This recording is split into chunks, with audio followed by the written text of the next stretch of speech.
Respiration कितने types के होते हैं? रेस्पिरेशन हमारे पास 2 टाइप्स के होते हैं, या तो गैसेस एक्सचेंज होगा या तो आपका ब्रेकडाउन होगा, जिसे हम सेलुलर रेस्पिरेशन कहते हैं। सेलुलर रेस्पिरेशन का मतलब क्या होता है कि जो सिंपल फूड है उसे छोटे से छोटे में ब्रेक डाउन किया जाए, जिससे कि हमारी जो सेल्स होते हैं वो उसको एब्जॉर्ब कर सके एनर्जी के लिए।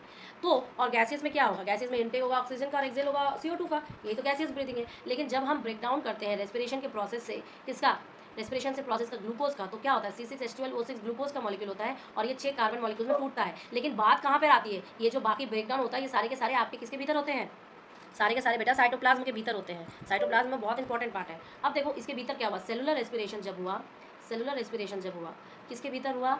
ये आपके साइटोप्लाज्म के भीतर हुआ, ठीक है। जब ये साइटोप्लाज्म के भीतर हुआ तो आपका पायरुविक एसिड बना, पायरुविक एसिड। अब ये पायरुविक एसिड के पास 3 कार्बन एटम्स होते हैं, क्लियर? पहली चीज़। और पायरुविक एसिड के साथ साथ वो एनर्जी भी बनाता है, ऐसा नहीं है सिर्फ पायरुविक एसिड बना। अब ये पायरुविक एसिड 1-2 बार टूटेगी आपके एब्सेंस ऑफ ऑक्सीजन के, absence of oxygen, absence of oxygen, और एक बार टूटेगी प्रेजेंस ऑफ ऑक्सीजन। जब वो प्रेजेंस ऑफ ऑक्सीजन में टूटती है तो CO2 plus H2O plus energy बनाती है, ठीक है।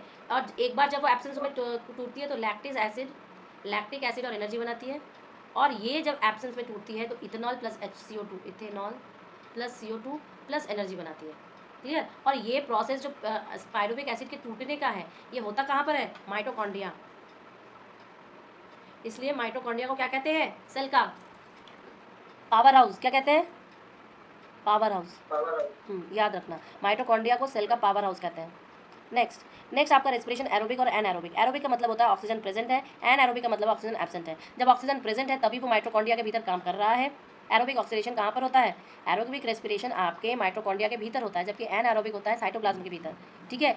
और एंड प्रोडक्ट जो एरोबिक का होता है CO2 और H2 होता है, जबकि एनएरोबिक का क्या होता है? अल्कोहल होगा या तो लैक्टिक एसिड होगा।